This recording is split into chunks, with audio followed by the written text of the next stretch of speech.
Philippe Andrian, vous êtes un des premiers auteurs chez Amiris. On se connaît donc depuis de nombreuses années. Vous êtes, comme on le sait, dans les pionniers de la collection 12 alternatives, puisque nous avons déjà l'ouvrage de gémothérapie. Vous nous avez donné un ouvrage sur l'argile, dans la même collection 12 alternatives. Entre-temps, vous nous avez fait un superbe traité de gémothérapie. Voilà. Alors, ce traité de gémothérapie, bien sûr, commence par la définition de ce qu'est un arbre et un bourgeon, quelles sont toutes les analogies qui existent entre l'être humain et un arbre, puisque nous avons à l'intérieur un arbre bronchique, nous avons également un arbre de vie. Et quelle est l'importance du bourgeon également au niveau énergétique, puisqu'on a pu mettre en évidence donc, l'énergie des bourgeons par des techniques de bioélectrographie.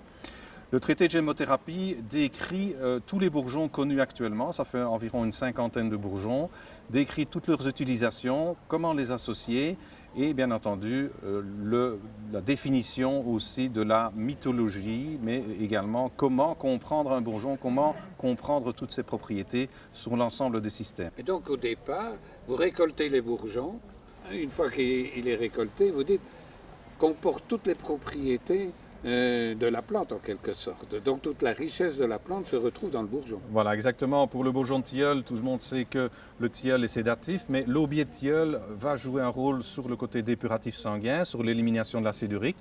Eh bien, le bourgeon fait tout cela en même temps. Il contient toutes les propriétés de la plante dont il est issu.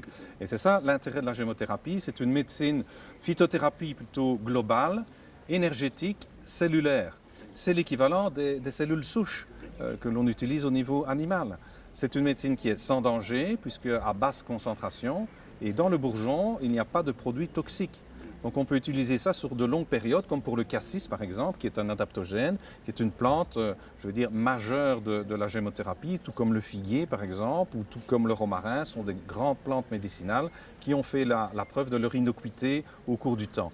Et la gémothérapie permet d'avoir un concentré d'informations. C'est une médecine informative, si vous voulez, mais aussi avec des principes actifs comme certains oligo-éléments présents dans le bourgeon.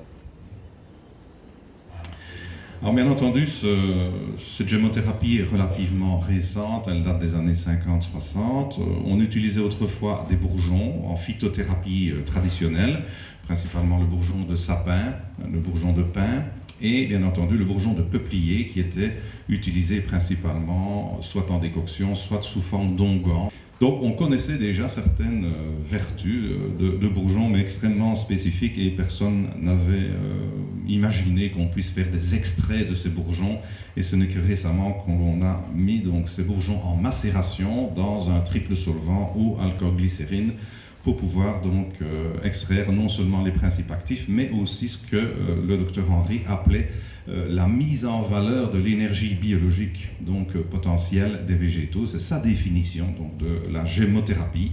C'est d'abord une définition basée sur l'énergétique, avant donc d'être une médecine de principes actifs, bien que les principes actifs soient intéressants et aussi nécessaires. Alors la grande découverte, si vous voulez, que nous avons fait, c'est de prouver que le bourgeon contient potentiellement et réellement toutes les propriétés médicinales de l'arbre dont il est issu, puisqu'il en contient toute l'information. Donc cette phytothérapie cellulaire énergétique globale est un petit miracle de la nature, et il suffit d'avoir utilisé déjà des bourgeons pour s'en rendre compte, à condition de bien sûr savoir les récolter. Et surtout préserver l'énergie vitale qu'il contient. Alors un bourgeon, qu'est-ce qu'il y a dans le bourgeon? Puisque c'est une petite structure, il y a une grande diversité moléculaire, mais tout à des faibles concentrations. On ne risque pas de s'intoxiquer avec, bien sûr, un bourgeon, c'est impossible, donc c'est une médecine très sécurisante. Et en même temps, on a des doses ultra faibles, mais qui sont bien sûr présentes également dans les remèdes homéopathiques à ces doses-là. Donc ce n'est pas parce que la dose est faible qu'il n'y a pas d'efficacité du remède. Voilà. À mettre entre toutes les mains. Oui, à mettre entre toutes. Voilà. On vend dans toutes les bonnes librairies. Ouais, on pourrait mettre ça, mettre dans toutes les mains. Oui.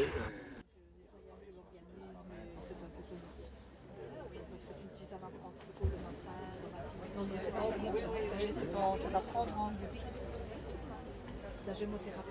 Ah, vous avez des fleurs.